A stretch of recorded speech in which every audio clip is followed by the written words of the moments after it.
पावसाळ्यामध्ये काहीतरी गरम गरम आणि चटपटीत खायचं असेल तर हा रस्सम वडा खूपच छान. हा चिंचगुळाचा चमचमीत आणि गरमागरम रस्सम वडा बनवायलाही तेवढाच सोपा.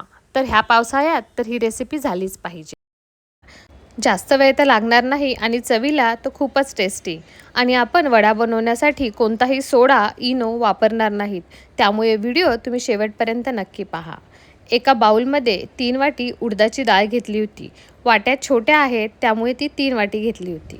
सोबतच 1 वाटी मुगाची डाळ ॲड केली. त्याच्यामुळे वडे खूप सॉफ्ट बनून तयार होतात. आणि थोडेसे मेथीदाणा ॲड केले. हे व्यवस्थित 2 ते 3 वेळेस स्वच्छ धुवून घ्यायचं, कारण डाळीला पावडर लावलेली असते. त्यानंतर 1 ग्लास पाणी ॲड करून 2 ते 3 तासासाठी सोक करत ठेवायचं. उडदाची डाळ आणि मुगाची डाळ भिजण्यासाठी जास्त वेळ लागत नाही. सकाळी बनवणार असाल तर रात्री सोक करायला ठेवले तरीही चालतात. एका कुकरमध्ये 2.5 वाटी तुरीची डाळ ॲड केली. ह्या ठिकाणी सुद्धा वाट्या छोट्या आहेत म्हणून ते 2.5 वाटी घेतलं होतं. 2 ते 3 वेळेस त्यालाही पाण्याने स्वच्छ धुवून घ्यायचं.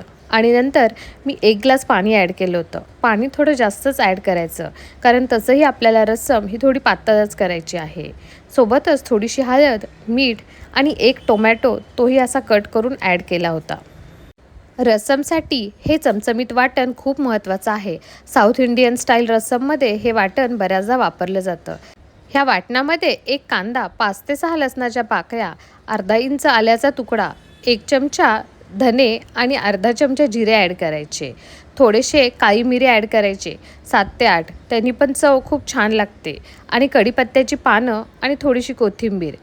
खाताना बऱ्याचदा आपण कढीपत्ता काढून टाकतो. अशा वेळेस आपण या वाटणातच ॲड करायचा. आणि साऊथ इंडियन रस्सममध्ये तर कढीपत्त्याचा वापर खूप जास्त प्रमाणात होतो. ह्या ठिकाणी आपण बिलकुलही पाण्याचा वापर न करता ह्याला मिक्सरमधून बारीक करून घ्यायचं. एकदा फिरून घ्यायचं आणि परत चमच्याच्या साहाय्याने व्यवस्थित मिक्स करून त्याची परत एक फाईन पेस्ट बनवून तयार करायची. पेस्ट खूप बारीक जरी नाही झाली तरीही चालेल, पण पाण्याचा वापर बिलकुलही नाही करायचा. व्हिडिओमध्ये तुम्ही बघू शकता की आपलं वाटण बनून तयार आहे. तर अशा प्रकारे आपल्या वाटणाची कन्सिस्टन्सी पाहिजे. वाटण बनवतोय तोपर्यंत आपली डाळही शिजून तयार आहे. तर टोमॅटोची साल आपण काढून टाकायची. ह्या ठिकाणी आपण टोमॅटो रस्सम बनवणार नाही आहेत, म्हणून फक्त एकच टोमॅटो वापरायचा. आज आपण चिंचगुळाचं रस्सम बनवणार आहोत. एकदम चटपटीत, आंबट गोड आणि थोडंसं पातळ असणारं हे रस्सम वड्यासोबत खाण्यासाठी खूप भारी लागतं. थोडंसं महाराष्ट्रीयन आणि साऊथ इंडियन स्टाईलमध्ये आपण हे रस्सम बनवणार आहोत. डाळ व्यवस्थित हाटून घ्यायची आणि आपण फोडणीची तयारी करून ठेवायची. कढईमध्ये 2 मोठे चमचे तेल ॲड करायचं. त्याच्यामध्ये थोडीशी मोहरी, जिरे ॲड केले तरीही चालतात, नाही केले तरीही, कारण आपण वाटणामध्ये ऑलरेडी जिरे वापरलेले आहेत. भरपूर सारा कढीपत्ता ॲड करायचा आणि थोडंसं हिंग. आणि ह्या ठिकाणी आपण थोडेसे लाल मिरच्या ॲड करायच्या. कोणतीही लाल मिरची जी तुमच्याकडे घरी असेल ती तुम्ही ॲड करू शकता. आणि वाटणही ॲड करून घ्यायचं.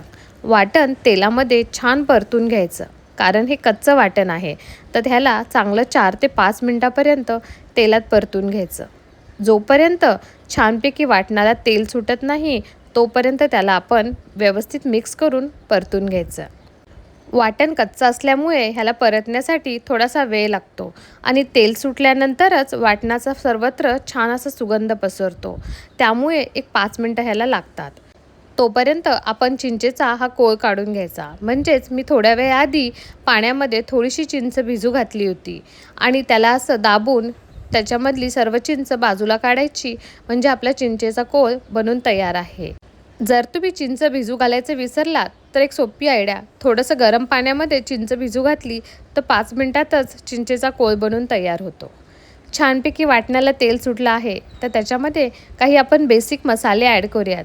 जसं अर्धा चमचा हळद आणि 1 चमचा लाल तिखट. रस्सम हे जास्त तिखट नसतं, त्यामुळे त्याच्यामध्ये जास्त मिरची पावडर ॲड करण्याची बिलकुलही गरज नाही. ह्या ठिकाणी तुम्हाला जर वाटलं तर थोडासा सांबार मसाला ॲड करू शकता. नाही केला तरीही चालतं, कारण वाटण हेच आपल्याला सांबार मसाल्याचं काम करतं. तुरीची डाळ हाटून घेतल्यानंतर त्याच्यामध्ये मी 1 ग्लास गरम पाणी ॲड केलं होतं आणि ते सर्व मिश्रण आपण आपल्या फोडणीमध्ये टाकून घ्यायचं. व्हिडिओमध्ये तुम्ही बघू शकता की छानपैकी असा आपल्या रस्समला रंग आलेला आहे आणि त्याच्यामध्ये चवीनुसार मीठ ॲड करून व्यवस्थित मिक्स करून घ्यायचं. आणि रस्समला चांगली उकळी येऊ द्यायची. सोबतच आपण जो चिंचेचा कोळ बनवून घेतला होता तो ॲड करायचा आणि 2 चमचा गूळ पण ॲड करायचं. म्हणजे रस्सम अशी आपली चटपटीत आंबट गोड बनून तयार होते. रस्समची कन्सिस्टन्सी ही जरा पातळच असते, त्यामुळे ह्या स्टेजला तुम्ही त्याच्यामध्ये जर पाणी ॲड करायचं असेल तर तेही ॲड करू शकता. रस्सम खूप घट्ट नसते, त्यामुळे सुरुवातीलाच आपण थोडं जास्तीचं पाणी ॲड करायचं. व्यवस्थित उकळी आल्यानंतर आपण थोडीशी कोथिंबीर ॲड करून त्याला एक 2 ते 3 मिनटं छानपैकी बॉईल येऊ द्यायचा. रस्समचा सुगंध सर्व घरात पसरतो आणि जेव्हा रस्सम छानपैकी बॉईल व्हायला लागतो तेव्हा जो वरच्या साईडला फेस आलेला आहे तो थोडा थोडा शक्य असेल तेवढाच चमच्याच्या साहाय्याने काढून टाकायचा. कारण तुरीच्या डाळीला असा जो फेस येतो तो जर आपण काढला नाही तर त्याच्यामुळे आपल्याला पित्त होऊ शकतं. सर्वांनाच माहिती आहे की तुरीची डाळ ही पित्तवर्धक आहे. शक्य असेल तर हा फेस आपण काढून टाकायचा. आपला चमचमीत आंबट गोड रस्सम बनून तयार आहे. तोपर्यंत आपली उडदाची डाळसुद्धा छानपैकी सोक झालेली आहेत. तुम्ही बघू शकता की छान फुलून आलेली आहे. ह्याच्यातलं सर्व पाणी निथळून घ्यायचं आणि मिक्सी जारमधून ह्याची बारीक पेस्ट करून घ्यायची. पेस्ट करून घेताना लक्ष करायचं की पाण्याचा वापर बिलकुलही करायचा नाही. मिक्सरमध्ये ग्राइंड केल्यानंतर आपल्याला हाताच्या साहाय्यानेच डाळ काढावी लागली ह्याचा अर्थ समजून घ्यायचा की आपली कन्सिस्टन्सी एकदम बरोबर आहे. मी सर्व डाळ व्यवस्थित मिक्सरमधून बारीक करून घेतली आणि पाणी बिलकुलही वापरलं नाही. वडेसुद्धा खाताना थोडेसे चटपटीत व्हावे म्हणून त्याच्यामध्ये काही जिरे ॲड केले. चवीनुसार थोडंसं मीठही ॲड करायचं आणि कढीपत्ता एकदम बारीक बारीक कट करून तोही ॲड करायचा. आवडत असल्यास वरतून थोडीशी कोथिंबीर ॲड करून हे बॅटर व्यवस्थित मिक्स करून घ्यायची. ह्या सगळ्या गोष्टी ऑप्शनल आहेत. नुसतं मीठ टाकून तुम्ही जरी बॅटर हलवून घेतलं तरीसुद्धा छान लागतं.